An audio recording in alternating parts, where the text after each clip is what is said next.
আসসালামু আলাইকুম, this is Abdul Al Mamun, founder of Herar Alam.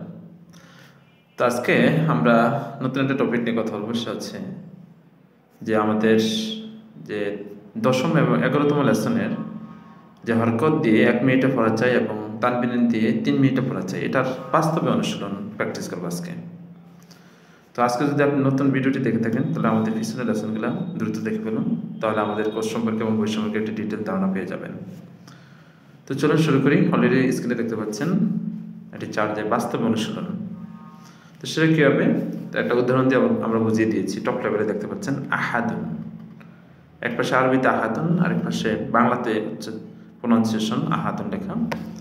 তো এটা কীভাবে পড়তে হবে, এটা আমরা বানান দিয়ে বুঝিয়ে দিয়েছি, কিন্তু আপনাকে বানান করে পড়া যাবে না।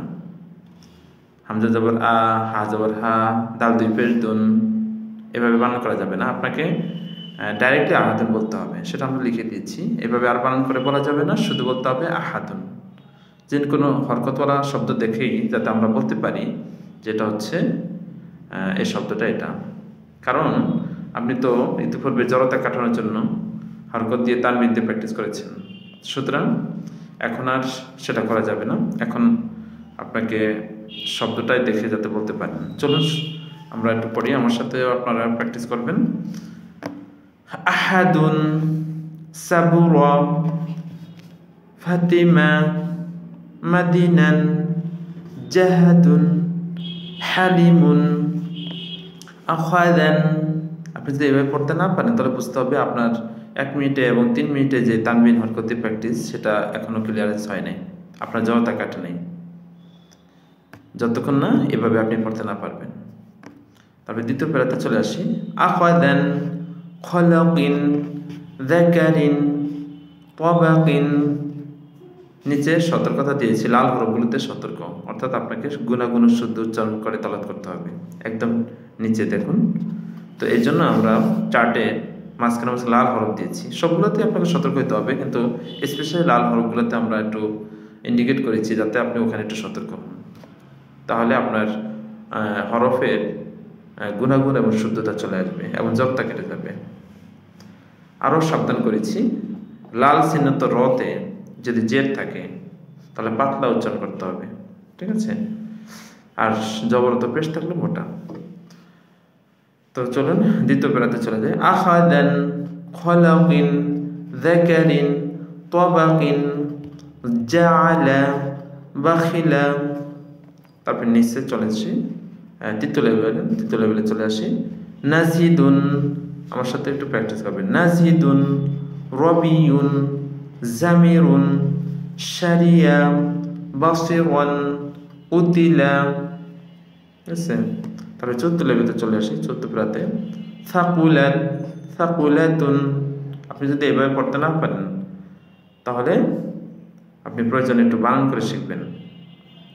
যেভাবে আপনি হরকত তানবিন দিয়ে প্র্যাকটিস করেছেন সেভাবে আপনি বানান শিখবেন, তাহলে একটু ক্লিয়ারেন্স হয়ে যাবে। থাকুলাতুন, উযুনুন, তাআমুন, জামিউন, খশিয়ুন, শা'নুন। তারপরে 5ম প্রাতে চলে আসি। সাইরুন, মুগিওয়ান, আজালিন, আমালিন, ওয়াসাদাকা, হাসানাতিন। তাহলে 6ষ্ঠ প্রাতে চলে আসি। জুইলা, তাতাইন, হাসাদিন, আলাকিন, ওয়াওয়াজাদাকা, হুমাজাতিন। আরবির মতনই পড়তে হবে। আপনি যদি আরবি বাংলার মতো পড়েন এভাবে জাইলা, তাতিয়া, হাসাদিন, আলাকিন, এটা বাংলা পড়া মানে বাংলার আরবিটাকে বাংলার মতো পড়া হয়ে গেল। আরবির মতনই পড়তে হবে, ঠিক আছে? ওকে, আমরা 7ম প্যারাতে চলে যাই। যাহারা, সাদিদুন, কুরিয়া, সাবিতুন, গদাবিন, ওয়াসালা। তারপর 8ম প্যারাতে চলে যাই। বাআসা, খালিদুন, লাবিসুন। আরবি কিন্তু খুবই সুন্দর ভাষা। আপনি যদি মজা করে, যেহেতু আল্লাহর ভাষা, ফেরেশতাদের ভাষা আর জান্নাতের ভাষা, 3টা কারণে আরবি ভাষা অত্যন্ত জনপ্রিয় এবং শ্রেষ্ঠ, এবং এটা কোরআনের ভাষা। এজন্য আপনাকে মন দিয়ে ভালোবাসা নিয়ে ভালো লাগা নিয়ে পড়তে হবে, তাহলে আপনার ভিতরে ইন্টারেস্ট লাগবে আরবি শব্দ কোরআন তেলাওয়াতটা এবং আপনার ভিতরে শুদ্ধতা চলে আসবে। তারপরে আমরা অষ্টম প্যারাতে চলে যাই। বাআসা খালিদুন লাবিসুন ইয়াতুফু হাদারা সুইলা। তো আশা করি চমৎকার লেগেছে আপনাদের কাছে। এভাবে আপনি প্র্যাকটিস করবেন। যদি আপনার কাছে ভালো লাগে কমেন্ট সেকশনে ভালো মন্দ কমেন্টস করবেন।